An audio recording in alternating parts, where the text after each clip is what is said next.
Hello അസ്സാം വലൈക്കും. കുറേ ദിവസം ഇങ്ങനെ ആഗ്രഹിക്കുന്നു നോളജ് സിറ്റി പോയിട്ട് നോമ്പെടുക്കണമെന്ന്. അങ്ങനെ വണ്ടിയൊക്കെ എടുത്ത് ഇങ്ങനെ ഇറങ്ങി. ഞാൻ മാത്രമല്ല കേട്ടോ പോണേ, നമ്മളെ കൂടെ ലത്തീഫും അജ്മലും. നോമ്പർ പ്ലാൻ ചെയ്യുമ്പോൾ 5-6 ആൾക്കാരുണ്ട്. അല്ലെങ്കിലും അത് അങ്ങനെയാണല്ലോ, പ്ലാൻ ചെയ്യാൻ കുറേ ആൾക്കാരുണ്ടാവും. ലാസ്റ്റ് 1-2 ആൾക്കാരുണ്ടാവും പോകാൻ. ഒരുത്തനും കൂടി ഉണ്ട് ഞങ്ങളെ കൂടുതൽ വരാൻ. അപ്പോൾ ഞങ്ങൾ ഓനെ രാമനാട്ടിലെ പാലത്തിൻ്റെ അടിയിൽ കുറേ വെയിറ്റ് ചെയ്ത് ആളെ ഞങ്ങൾക്ക് കുറച്ച് കഴിഞ്ഞിട്ട് കാണിച്ചു തരാം. അപ്പോഴാണ് നമ്മൾ അർഷിഖ് ഹാഷിമിയ വഹിക്കുന്നത്. മൂപ്പർക്ക് കോഴിക്കോട് കടപ്പുറത്ത് നോമ്പറുണ്ടല്ലോ, നമ്മളെ വിളിച്ചില്ല. ആളെ നമ്മളെ ശരിക്കാൻ കേട്ടോ ഹാഷിമിയലെ. അങ്ങനെ നമ്മൾ കാത്തു നിന്ന ആള് തപ്പിത്തറിഞ്ഞ് ഞങ്ങളുടെ എത്തി തിരക്കൂട്ടല്ലിട്ട് ആളെ ഞാൻ കാണിച്ചു തരാം. അതിൻ്റെ ഇടയിലാണ് അജ്മലെ മെയിൻ ആവാൻ വേണ്ടിയിട്ട് സൺഗ്ലാസ് കാറ്റത്ത് വാറിപ്പോയത്. അങ്ങനെ അതെടുക്കാൻ പോലും അങ്ങോട്ട് വേക്കാൻ പോയി. അങ്ങനെ താമരശ്ശേരി കഴിഞ്ഞപ്പോൾ ഞങ്ങൾ അസർ സ്കെച്ച് മടി വിളിക്ക് കയറി. ഈമാളുടെ കുട്ടികളൊക്കെ അങ്ങനെ നേരത്തെ നിസ്കരിച്ചു. അങ്ങനെ ലത്തീഫ് ഉസ്താദ് ഇമാമെന്ന് ഞങ്ങൾ നിസ്കാരമൊക്കെ കഴിഞ്ഞിറങ്ങി. ഇതാണ് ഞാൻ നിങ്ങളെ ഇതുവരെ കാണിച്ചാതെ കൊണ്ടുവരുന്ന മുസമ്മിൽ ഉസ്താദ്. ഓ എത്താ അജ്മലിന്റെ ചെറി നോക്കിയാൽ നിങ്ങൾ. അങ്ങനെ ഞങ്ങൾ നോളജ് സിറ്റി എത്താറായിട്ടോ. ചെറിയ ചാറ്റൽ മഴ കണ്ട് അവിടെ എത്തുന്നവരെ വലിയ മഴ ഒന്നും ഉണ്ടായിരുന്നില്ല. ഏതായാലും അൽഹംദുലില്ലാഹ് ഞങ്ങളൊരു കുഴപ്പമില്ലാതെ അവിടെ എത്തി. ഭയങ്കര സംഭവം, അതേപോലെ തന്നെ ഞങ്ങൾ അഭിമാനം ഉണ്ട് ഈ പള്ളി. അങ്ങനെ വണ്ടിയൊക്കെ പാർക്ക് ചെയ്ത് ഒരു മാസമൊക്കെ ഇങ്ങനെ നടക്കുമ്പോഴാണ് മഴ കുറച്ച് സ്റ്റോം കൂടിയത്. പിന്നെ ഒന്നും നോക്കിയില്ല, പാനി. ചെരുപ്പിന്റെ 4 ഭാഗം വീഡിയോ എടുക്കണം എന്നാ പറഞ്ഞു മുസമ്മിൽ. Green house freshness. അങ്ങനെ ഒന്നുമൊക്കെ എടുത്ത് ഞങ്ങളാണ്ട് കയറാൻ നോക്കിയപ്പോൾ ഞങ്ങളെ കയറ്റി വിടുന്നില്ല. നോമ്പറക്കുള്ള ഒരുക്കങ്ങളൊക്കെ തുടങ്ങിയിട്ടാ. അങ്ങനെ കുറേ നേരം വെയിറ്റ് ചെയ്ത് അപ്പുറത്തൊരു ഡോറിൻ്റെ ഉള്ളിൽ കൂടെ ഞങ്ങൾ ഉള്ളിൽ കയറി. ഞങ്ങൾ ഇരിക്കാൻ പോയടുത്തുനിന്ന് ഞങ്ങൾ ആട്ടി എല്ലാവരും ഇരിക്കാൻ പോയതിന് ആയിട്ടില്ല എന്ന് പറഞ്ഞിട്ട് വായിപ്പിച്ചു തുടങ്ങി. അങ്ങനെ ആട്ടൊക്കെ കേട്ട് എല്ലാവരും തിരിച്ചു പോകുമ്പോൾ ഞങ്ങളൊരു മൂലൊക്കെ പോയി അവിടെ ഇരുന്ന് അങ്ങനെ ഭക്ഷണമൊക്കെ അറേഞ്ച് ചെയ്തിട്ടോ. അജ്മൽ മറ്റേ മീൻ മുറിച്ചിനടുത്തെ പൂച്ചക്കണാരി അതിക്കും നോക്കി അങ്ങനെ ഇരിക്കണേ.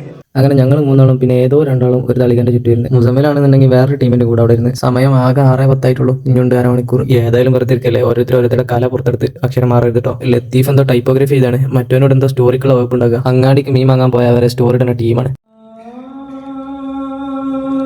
അങ്ങനെ നോമ്പൊക്കെ തുറന്ന് കാര്യപരിപാടി കിടന്നത്. ഒരു തളികന്ന് 5 കഴിക്കുന്നത്. വയറ് നിറച്ച് കഴിക്കാന്ന് വിചാരിച്ചാണ്ട് ഇങ്ങോട്ട് വരാൻ നിൽക്കണ്ട, എന്നാലും കുഴപ്പമില്ല അൽഹംദുലില്ലാഹ്. മുസമ്മിലിന്റെ തീറ്റി കണ്ടിട്ട് മറ്റുള്ളവർക്കൊന്നും തിന്നാൻ പറ്റണില്ല എന്നാ തോന്നുന്നത്. അങ്ങനെ കാര്യമായിട്ട് തിന്നാൻ പറ്റാതെ പോലെ നീ ചോദിപ്പാവങ്ങൾ ഓന്റെ അവിടുത്തെ പടവട്ട് കഴിഞ്ഞാണ്ട് പിന്നെ ഞങ്ങളെ പ്ലേറ്റ് വന്നു. തീറ്റ മാത്രമല്ല നിസ്കാരം ഉണ്ടെന്ന് പറഞ്ഞപ്പോൾ ഞങ്ങൾ എല്ലാവരും കൂടി പള്ളിക്കക്കാണ്ട് കയറി. പള്ളിയാണെന്നുണ്ടെങ്കിൽ ആൾക്കാരെ കൊണ്ടാണ് നിറഞ്ഞു. അങ്ങനെ നിസ്കാരമൊക്കെ കഴിഞ്ഞ് അക്കി മസീർ ഉസ്താദ് കുറച്ചു നേരം സംസാരിച്ചു. അത് കഴിഞ്ഞ് ഞങ്ങൾ പള്ളിന്റെ മേലെ കയറിയാലോ എന്ന് വിചാരിച്ചു. പക്ഷെ അവിടെ ഞങ്ങളെ കയറ്റി വിടുന്നില്ല. അങ്ങനെ ലാസ്റ്റ് മനസ്സിലോടെ ഞങ്ങൾ അവിടെ നിന്ന് ഇറങ്ങി. അൽഹംദുലില്ലാഹ് ചെരുപ്പ് എടുത്തോണ്ടിട്ടില്ല. വീഡിയോ എടുത്തോണ്ട് ചെരുപ്പ് കറക്റ്റായിട്ട് നമുക്ക് കിട്ടി. ഈ മുസമ്മിലിന്റെ ബുദ്ധി വിമാനം തന്നെ. ഇനി അടുത്ത പരിപാടി ഫോട്ടോഷൂട്ടാണ്. മോഡൽ വേറെ ആരും കേട്ടോ, നമ്മൾ ലത്തീഫ് ഉസ്താദാണ്. അങ്ങനെ ഫോട്ടോഷൂട്ടൊക്കെ കഴിഞ്ഞാണ്ട് കുറച്ചു നേരം മുസമ്മിലിന്റെ തള്ളും കേട്ടോ അവിടെ അങ്ങനെ ഇരുന്ന്. അപ്പോൾ അതിന് ഇഷാബാൻ കൊടുത്ത്. അങ്ങനെ പിന്നെ ഞങ്ങൾ വല്ലാതെ അവിടെ ഇരുന്നില്ല. ഞങ്ങൾ പള്ളി കയറി ഇഷാവും തറാവിയൊക്കെ നിസ്കരിച്ചു. കാരണം ഏതായാലും ഇവിടെ വരെ വന്നാലേ ഒന്ന് ചുരം കയറിയിട്ട് പോകാന്ന് വിചാരിച്ചു. അങ്ങനെ നിസ്കാരമൊക്കെ കഴിഞ്ഞ് ഞങ്ങൾ അവിടെ നിന്ന് ഇറങ്ങി. ചുരം കയറുക എന്നുള്ളതാണ് ഞങ്ങൾ അടുത്ത പ്ലാൻ. അങ്ങനെ അടിവാരത്തിൽ ഞങ്ങൾ വെള്ളം കുടിക്കാൻ വേണ്ടിയിട്ട് ഒരു കട കയറി. അവിടുത്തെ ചെക്കന്മാർ ഭയങ്കര കമ്പനി ആയിട്ട്. അങ്ങനെ ചെക്കന്മാരുടെ ഇടയിൽ ഇവരെല്ലാവരും കൂടി ഇന്നാണ്ട് മോട്ടറാക്കി ബ്ലോഗറാണ് പറഞ്ഞത്. ആ പോലെ ഞാൻ അവിടുത്തെ ബില്ലാണ്ട് പേ ചെയ്ത്. പക്ഷേ എന്റെ മനസ്സിൽ തുടങ്ങിയിട്ടല്ലേ ഉള്ളൂ, ഇനി എത്ര കടയിൽ കയറാണ്ട് അവിടെ നിങ്ങളെ ഞാൻ കാണിച്ചു തരാൻ. അങ്ങനെ അതേ കടയിൽ തന്നെ ലത്തീഫിനെ കൊണ്ട് കുറച്ച് ഉപ്പിലിട്ടൊന്നും വാങ്ങിച്ചു. ഇത് നമ്മളെ സ്വന്തം കൊണ്ടോട്ടിക്കാരെ കട കേട്ടോ. ഞാൻ ബ്ലോഗറാന്ന് പറഞ്ഞപ്പോൾ എനിക്കും പൊലിവായി, ഞാൻ വീഡിയോ എടുക്കാണ്ട് ഓൽക്കും പൊലിവായി. അപ്പോൾ തന്നെ ഓല പിടിച്ച് നമ്മളെ ഫോളോവേഴ്സ് ആക്കിട്ടാ. ബ്ലോഗറോ എന്തോ ഒരക്കലും ആയിക്കോട്ടെ, നിങ്ങൾ പൈസ എന്നിട്ട് പോയാൽ മതി പറഞ്ഞു. അങ്ങനെ ഞങ്ങൾ ചുരമൊക്കെ കയറി. ചെറിയ ചാറ്റൽമായ ഉള്ളതുകൊണ്ട് അവിടെ ഒരു ബസ് സ്റ്റോപ്പിൽ കയറി കേട്ടോ. അവിടുന്ന് ഞങ്ങൾ നോളജ് സിറ്റിയിൽ നിന്ന് കിട്ടിയ ചെറിയൊരു പൊതി ചോറുണ്ടായി. അത് 4 ആളും കൂടി കൈയിട്ട് വാരി തിന്ന്. അങ്ങനെ 4ാം അളവിൽ ഒരു കടയിൽ കയറി ഞങ്ങൾ 2 പ്ലേറ്റ് കാടമുട്ടാണ് ഓർഡർ ചെയ്തത്. അങ്ങനെ അത് ഞങ്ങൾ 4 ആളും കൂടി ഷെയർ ഇട്ട് തിന്നു. അങ്ങനെ 3ാമത്തെ പ്ലേറ്റ് ഓർഡർ ചെയ്തു.